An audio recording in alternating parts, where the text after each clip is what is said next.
Well, hello, everyone. Thank you for joining my talk today. I know it's after lunch. Those cookies and tiramisu were quite the spectacle. My name is Pandy Knight, and I am the Automation Panda. Woo! Yeah, excitement. We can have personalities in testing. It happens. So today we're going to talk about how to tune a carburetor. Just kidding. In case you didn't know, I'm a Volkswagen enthusiast. These are my cars. We have a beautiful 1970 Volkswagen Beetle. It is 4-on-the-floor manual transmission. So yes, the Automation Panda drives stick. Behind it, you'll see a 1979 Transporter, or the bus, or the whatever you want to call the thing. And the house is a fully restored 1971 something or other. Clearly, I am 50 years old. Other things I work on boa constrictor. Has anyone heard of boa constrictor? Yes, boa constrictor is the .NET screenplay pattern. I love the screenplay pattern. I think it's awesome. I know Jan Molak gave a wonderful talk on it yesterday. I am lead developer for boa constrictor. If you are curious about it, come talk to me, check it out. Fun times. Outside of those fun kinds of things, I am the principal developer advocate at Applitools, where I help people get the most value out of their test automation. Specifically, Applitools provides automated visual testing techniques and a platform to run this. So what exactly does that mean? In short, we identify visual differences between snapshots using what we call visual AI. It's really a game changer for your testing, for your web apps and your mobile apps, and basically anything that presents a view. So if you'd like to learn more about that, come visit the Applitools booth. We are sponsoring Selenium Conference. We have been Selenium sponsors since I don't know how long, very long time. So yes. In addition to being a principal developer advocate at Applitools, I am also director of Test Automation University. How many people have taken a TAU course? Yeah, that's like almost half the crowd, if not more. Yeah, he's got 2 hands up, right? TAU provides free courses on testing and automation topics. We have about 70 courses now. We just had a whole TAU conference. All those things are recorded in case you want to catch up on that. But it's really awesome, and it's one of the main reasons that I joined Applitools about 1.5 years ago, because it is a community initiative where we want to help people become better at testing and automation and quality. I've actually developed a few TAU courses myself, which is fun. Let's talk about test data, though. One of the toughest challenges in testing any software product is handling the test data. Now, when I say test data, I'm referring to multiple things. Test data includes both the actual data inside the product under test, as well as the data values used by test cases. As testers, we shouldn't underestimate the work to handle data properly. Good data is just as important as good tests and good automation. In this talk today, we will deep dive into the connections between product data and test case data. We will learn how to pick the right strategies for handling both, including how to avoid data collisions when testing. By the end, you'll know how to manage the test data nightmare for your own testing projects, whether you have some React Native app, or you've got a Django app, a Python project, or something written in whatever language you choose. So if you're ready with me, let's learn. Let's say that we have an application for a bank to provide loans. The bank could configure this application for many different types of loans, such as home mortgage, maybe a car purchase, or even a student loan. Notice that's a Volkswagen Beetle there. See what I did? Yep. All the information the bank needs to provide loans must be stored as data in the system. Surprise! Each loan product is different. It comes with its own rate, maturity, and payment schedules. The bank must also store information about borrowers, funding curves, and profitability targets for all these loan opportunities. It's fairly complicated, and I'm guessing given this is Selenium Conference and we're in Chicago, a good number of you probably work in financial sector. Testing requires that all this data should already be present in the system as a prerequisite to testing. Now, we could write a simple scenario to exercise the basic application behavior here. We're going to write it in Gherkin because it's a universal specification language. So our scenario could be create a new loan application.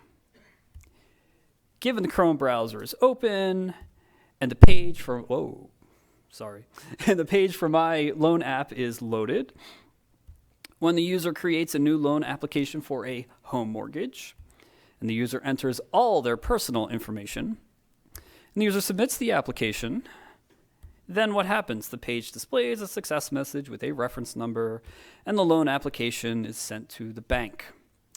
Now, bear in mind, a real loan application would probably need several pages of information. But for the sake of today, let's keep our example simple. Ultimately, this test case creates and submits a new home mortgage loan application on behalf of a requesting user. Now, there are many data points in this short scenario. Most apparently, we have all of the user's personal information. There's also the type of loan, the record of the loan application that was sent to the bank, and the reference number shown to the user. Furthermore, the URL is configuration information, and the browser type is technically a test input. Test data is everywhere in this short, simple scenario. The data is inextricable from the test. Without specific data, this test would be meaningless. Unfortunately, the term test data is ambiguous. We've applied it to both the product data in the loan web app, as well as to various pieces of test case data that make even the most basic test work. Product data refers to real data living in the software system. For the loan web app, product data includes all the bank's product configurations and lending information. Test case data refers to the data used to define the test cases. It may include values to enter into the product under test, inputs to control how testing is performed, or records to retrieve from the product. In the latter case, the test data is a reflection of product data. Its values refer to entities existing in the product data. These two types of test data are separate, but nevertheless connected. Distinguishing these two types of test data is important to avoid confusion. The dependency of test case data on product data can be brittle. For example, consider our test case step to create a new loan application for a home mortgage. This step works as long as the bank's web app is configured for home mortgages. However, the product data could be changed at any time, just like product code. What if the specifics of a home mortgage application change?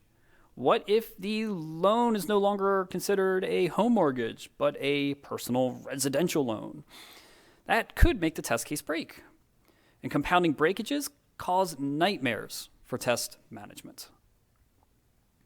So how should we manage our test data?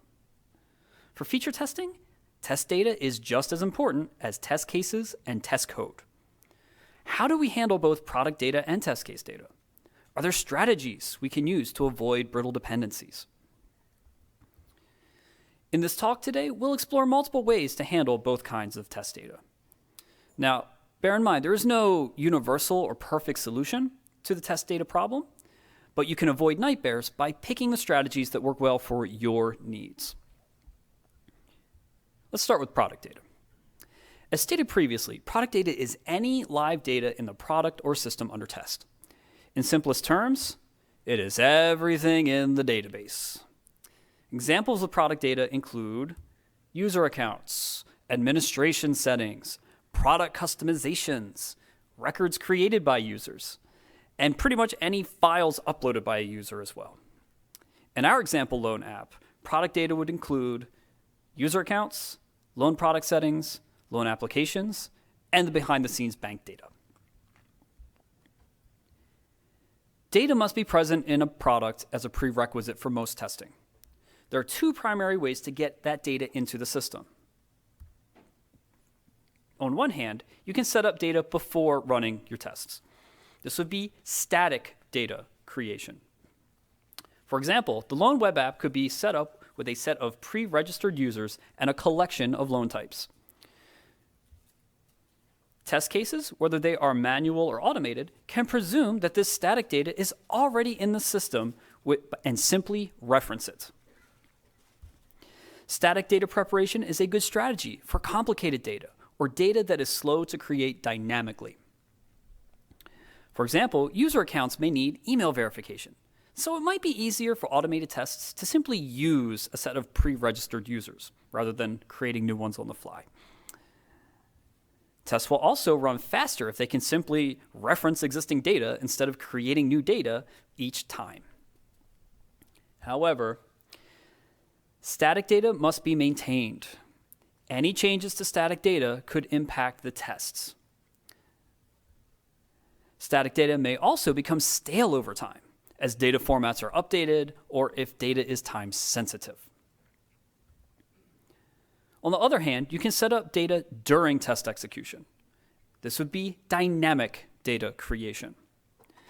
In the example loan test case, the loan application document is dynamically created. The test does not reference an existing loan application. It creates a new one. Dynamically created records avoid the brittleness of hard references to static data. They can also be used exclusively by the current test case, protecting them from interruptions by other test cases.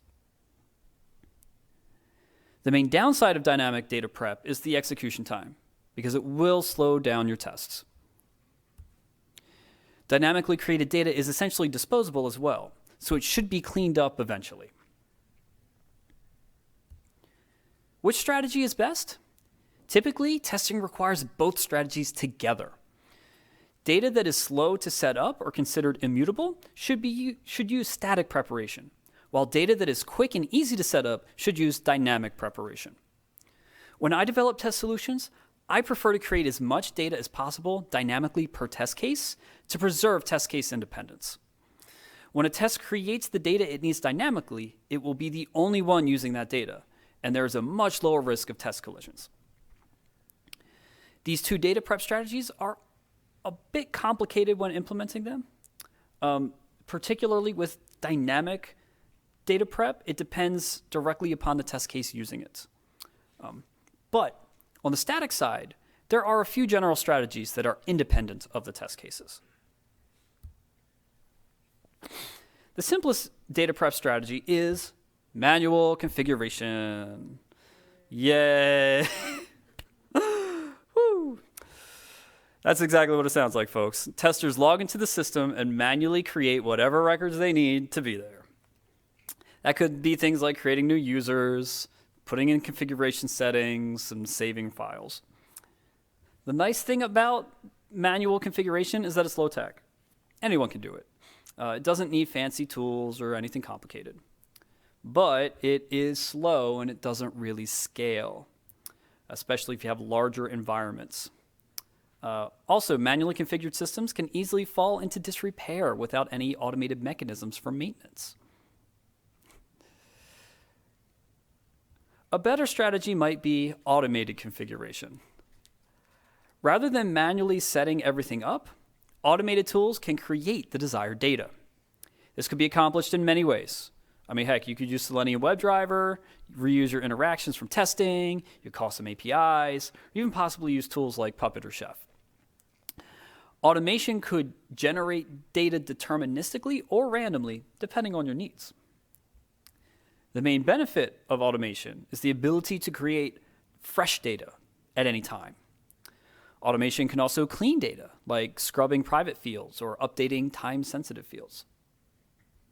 But it's no free lunch. It requires the skills to maintain it and to build it. And we all know what automation maintenance looked like. We're at Selenium Conference. So if you want a shortcut, another thing you could do is you could try to clone your databases. Cloning databases is easier than ever with cloud management tools. You could maintain one database in a quote-unquote golden state and then just create copies before you run tests. Once testing is complete, the copy could be deleted. You don't need to worry about granular setup or cleanup. Just boom, boom, done. Database clones make it easy to copy all data at once without worrying about any damage that a rogue test could cause. However, some databases have a lot of data. A lot of data. So cloning large ones may not be practical. Cloning may also need extra refinement to scrub special fields like personally identifying information or to hook things up properly in your systems. Finally, if managing real data is too much of a hassle, then you could mock endpoints. This will completely remove dependencies on databases and even services. All data returned by your mocks could be deterministic, so you'd have consistent results. But mocks are not always a good solution. They require extra effort to set up, and mock data can make tests overlook unpredictable real-world variations. Mocks also mean that tests will not truly be end-to-end in coverage. These strategies can also work together. For example, if you use automated scripts to configure the product data into a golden database, then you can make clones of that database. That's pretty cool. Another example, if you have a large test environment, you could choose to mock some endpoints, but keep other ones real. Hybrid. That's pretty cool. Many times, we also want to use production or production-like data in our systems to mirror the real world.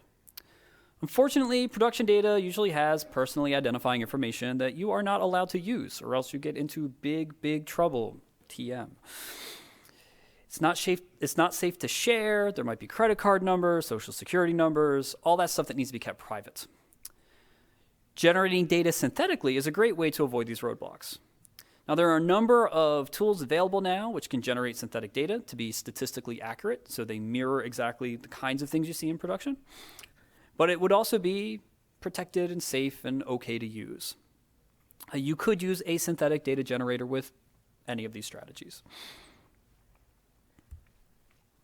Now, there are multiple factors that should be considered when deciding which is the best strategy for your static data prep.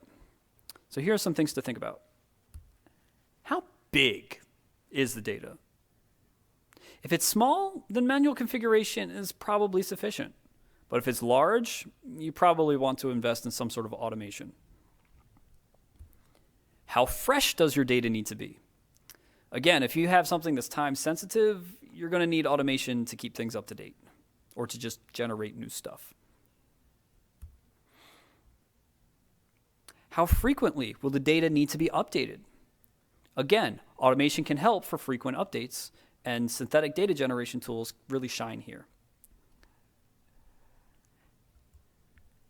How difficult would it be to try advanced tricks like mocking or cloning databases?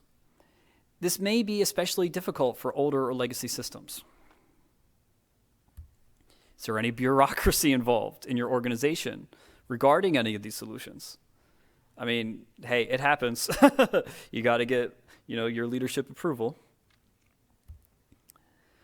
Do folks have the skills required for things like automation or database administration or mocks? Skills may be a barrier at first, but learning and training can help to overcome them. And finally, what's the cost? There's no free lunch to any of this. Each data prep strategy has a cost.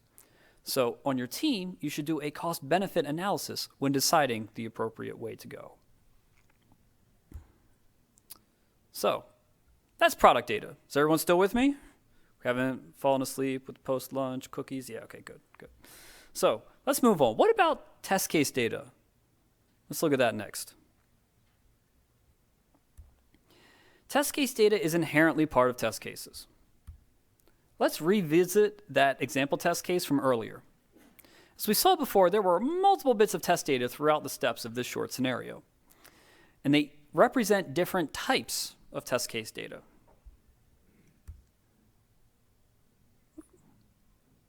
Uh-oh, did we come back to me? There we go. Let's look at this step first. Given the Chrome browser is open. The Chrome browser is test data because it specifies the type of web browser in which to load the web application. This is what we call a test control input. It directs how tests will be run rather than specifying feature behavior. Theoretically, this test should run the same on any browser, I would hope. But for some reason, the steps dictate that this test should run on Chrome. As a recommended practice, don't do that. Test control input should not be hard-coded into test automation code. Amen. Yes. Instead, they should be passed into automation as inputs. That way, tests can easily be retargeted. And there's a few ways we can do this. Simplest way would be create some sort of flat file with input values. I recommend using a format like JSON or YAML because they're easy to write, easy to read, and easy for programming languages to parse. They also have line-by-line diffs. Test automation code can read the file before any test starts, and it can inject input values as appropriate. For example, using this JSON file, automation could read the browser type and construct a Selenium WebDriver object for Chrome for each test. Typically, when I do this in Python, this is kind of the route I go, because in Python, JSON parsing is part of the standard library, and it takes 2 lines to read this thing into a dictionary. Yes! So wonderful. But you can do this in other languages too. It's all good. The path for the input file would need to be hard-coded into the automation, but it could be as simple as a standard file name in the current directory, inputs.json. Another way you could handle this, you could use environment variables. Testers could set variables from a system shell or profile, and automation could read those variables in by name. This can be useful for integrations with CI servers or Docker containers. However, it can be a little more dangerous because anyone could change these environment variable values. You want to help yourself out, you can make a .env file and source that ahead of time. Very similar in that approach to a inputs.json file. But again, whichever way you choose, automation can just read these variables before tests run and handle them appropriately. So let's remove that hard-coded step. Is everyone okay with that? Yeah, thumbs up. Cool. Yes, that guy in the back, thumbs up. Burn it. That can be handled as an automation concern. Let's look at this step next. Notice how the URL here is hard-coded. That's no bueno. That's not a good practice. Typically, development teams host multiple instances of products under development, like a developer environment, or a staging environment, or a test environment. Hard-coding configuration information like this limits where the test can run. Any information about a product's configuration is what we call configuration metadata. This can include things like URLs, usernames, passwords, possibly some other descriptors. There are a few ways to handle config metadata. You could use flat files or environment variables like we did for test control inputs. Personally, I recommend using flat files, and I also recommend separating test control inputs from your configuration metadata. That way, testers can change just a few simple inputs to target any configuration, and they don't need to change multiple configuration fields regularly.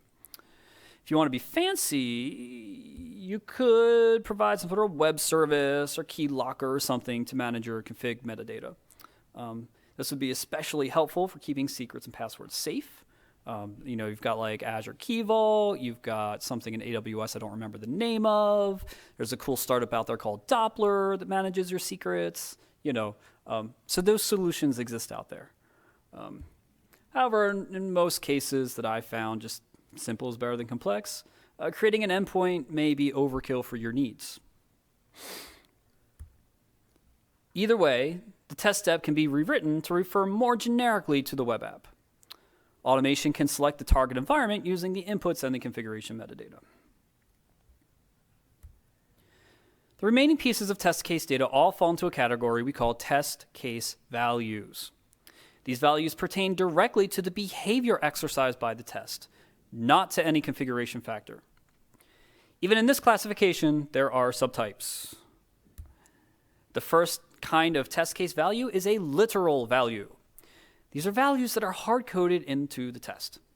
In this example test, the table of personal information contains literal values. Literals are simple to use, and they provide specification by example. Literals should also be independent of any statically created product data. They should be values that can be safely originated by the test case. The literals in this info table will be entered as input values into the web application. And theoretically, these could be any values. They don't have to be Freddy Krueger on Elm Street.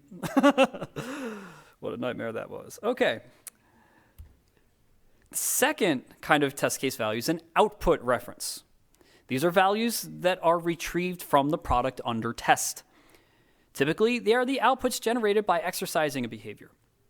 In this example test, the reference number can be scraped from, let's say, a success page and verified for correct format.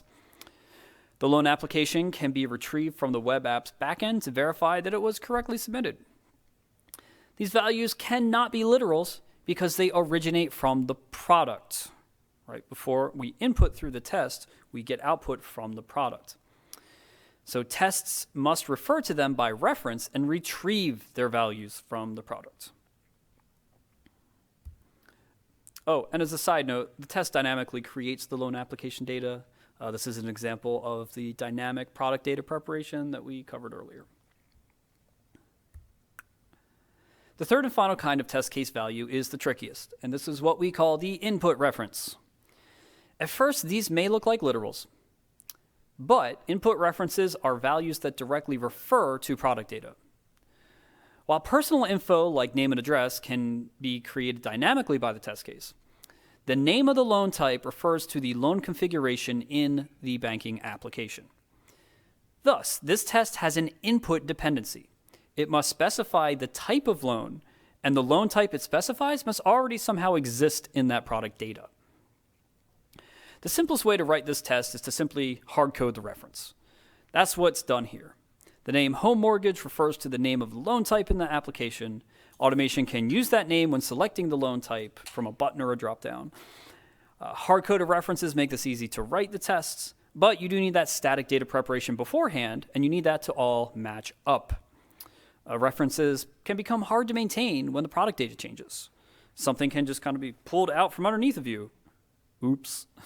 Then you have to go update the test. Why is the test break? Because it changed the thing on the test. Oh my gosh, the same problem we've always had. Here we are. Or it could also be a problem if you're targeting multiple different configurations and each of your environments has slightly different data in them. One way to avoid the pain of static data is to dynamically create these records or configurations, right? Maybe we could call an API that creates a new loan type every time. But let's say in our case right here, that's too slow and we need to have something different. A more robust solution could become data discovery. Let's say the target web app is already configured. Wow, I'm feeling the post-lunch something. Configured. Imagine your app is configured with multiple acceptable loan types. Instead of hard-coding the specific name of that desired loan type, instead, we could have the test describe the loan type. So instead of saying a specific home mortgage, a more general kind of classification or category of home mortgage. Then the automation could search the web app's configuration to find a loan that matches the desired criteria for that test data. So if I have different regions of my bank that have different types of names for these loans, or there's many different types of home loans, but any of them works, the discovery mechanism could look into the configuration and find a satisfactory type of loan and return whatever is needed, an ID, a name, a record, referring to that for what is needed. Discovery enables tests to essentially search existing product data for required records instead of hard coding those records. Discovery makes your test more resilient to changes in product data. It's great when you're testing multiple environments and ever so slightly different configs. But it requires a bit of extra coding, and it may be overkill for small projects. So that's a lot of information about configuring test case data, am I right? So in summary, let's wrap this up here for test case data. Test control inputs direct how tests will be run, not what behavior is covered. They should be supplied via flat files or environment files. Configuration metadata describe product configurations for the target environment. They should be supplied by the same means or maybe even API calls or some sort of key vault somewhere. Test case values direct the behavior covered by the test. They may be literals, output references, or input references. And those input references may be hard-coded or discovered.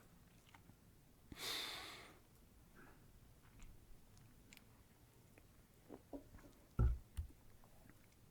this point, you're probably thinking, wow, that's a ton of information. But that's it, right? we're done. It's time for Q&A. Get some stickers and t-shirts, right?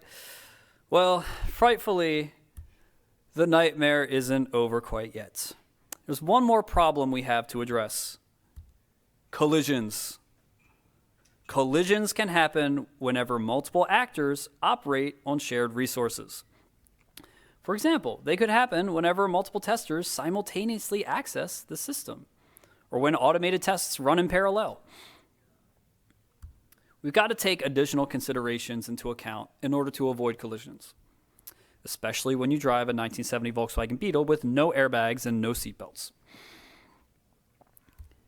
True story.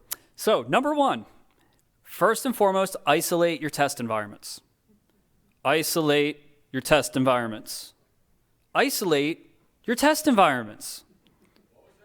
Isolate your test environments. Isolate your test environments.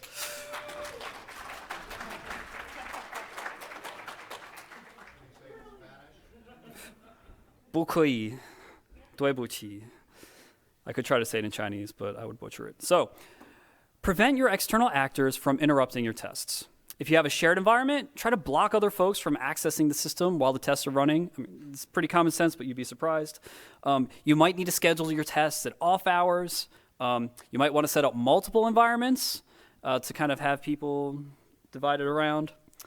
If the product under test is containerized, or if your databases are clonable, then you could easily create new environments fresh. Like just spin up that container, boom, that's your new test environment for this particular run. That would guarantee perfect isolation if you can do that. If not, you might have to do a play nice in the sandbox and share kind of thing. Secondly, treat any shared data as immutable. What does immutable mean? Meaning constant, meaning it doesn't change. Sometimes shared product data is unavoidable. You know, we can't boil the ocean just by the fiat of my word. Things don't necessarily happen. So, like, for example, if your tests are running in parallel against each other in one test environment, then they may be using the same product data. They may be using the same loans or accounts or users. Or if your application has multiple components and you're doing end-to-end testing, certain components may be difficult to isolate for testing. Whenever data must be shared, treat that shared data as constant. Do not change it. Any changes to shared data could break tests elsewhere.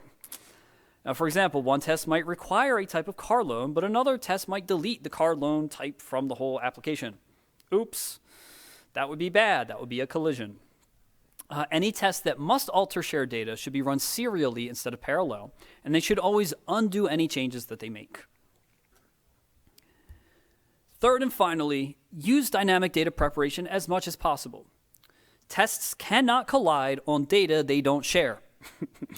Keep statically prepared product data to a minimum. Statically created data is more likely to become shared data, and shared data is more likely to cause collisions.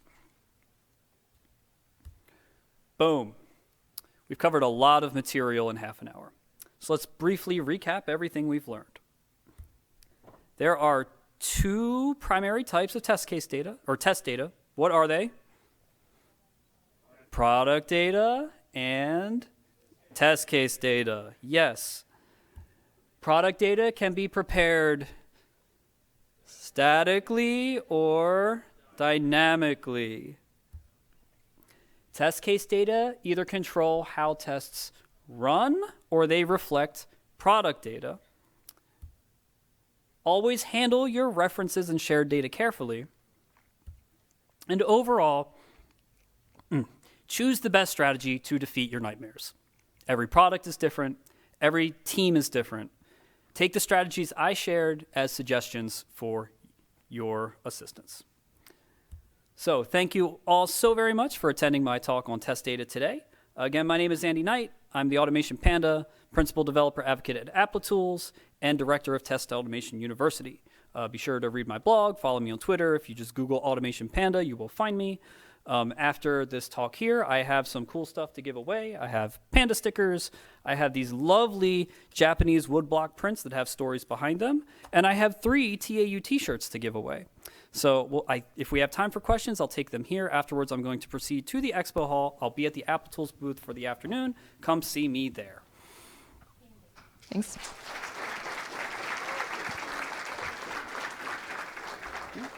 So we actually have time for 5 questions. Do you have a question? I want to see if he's okay with me bringing this up. Okay. Somebody else have any questions? My company, the enterprise, multiple. Any questions, please? Okay. I have some strategies in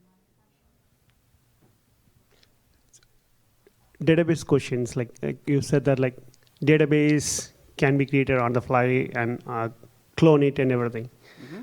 Also, you mentioned about the size of the database.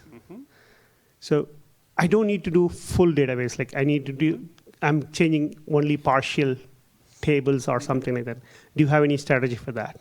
Sure. So off the top of my head, let me talk into the mic. Off the top of my head, there would be 2 ways you could try to handle that. You either try to go in there and use your own scripts or tools to be like, what are the pieces I need? Maybe I can just kind of lift these out and throw them into a new place and use that. Another thing you could do is you could use a synthetic data generation tool to kind of look at your app and be like, machine learning this, I've kind of figured out what this stuff looks like. I'm going to go puke out similar stuff over here that is smaller. Those would be the ways I'd recommend.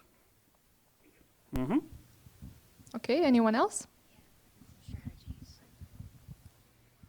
Okay, my first question is going to be for the audience. How many of you have one code base for your product that handles multiple clients? One code base. So you have a configurable off-the-shelf system, and you have multiple clients that all get that same code deployed and serving their product. All right, we got a couple. So, and I just asked Pandy if it would be okay to share some strategies. I actually work in a very enterprise system. We have multiple distributed databases. We have data in our environments that go upwards of even 4 terabytes of data. We are a very national system. We have one code base that serves all 85 of our client projects. Our developers are constantly making changes. Our automation team uses one test suite, and all of our test cases are able to run against all of them at any time. How do we do it? Piggyback on what Pandy said about your configurations, isolating your data. And in addition to the config files, our automation team has our own database. It is for our test data. We set up all of our information we need for each of our clients. So we have all of our endpoint URLs for our dev environment, our QA environment, our UAT, our stage. And we feed all of that information in dynamically to our test cases, just like he was saying, data inputs. So we can say, hey, we're running these projects this week, or next week, or tomorrow, and feed that project data in. We will create both static and dynamic data ahead of time. Our static ones, we have some setups that we can run every time before we get started on our dynamic stuff. We also, in our database, store that information. So we know we don't have to collide with usernames we've already created or social security numbers we've already used. So there are many, many, many strategies that can even piggyback onto everything he said. So think about it. Think outside the box. Thank you. All right, thank you. We have time for one more question, if anybody has one. Come on, don't be shy. Come on, 3, 2, 1. Okay, then thank you very much, Andy. We will now take a short break, and we'll see each other again here. Thank you.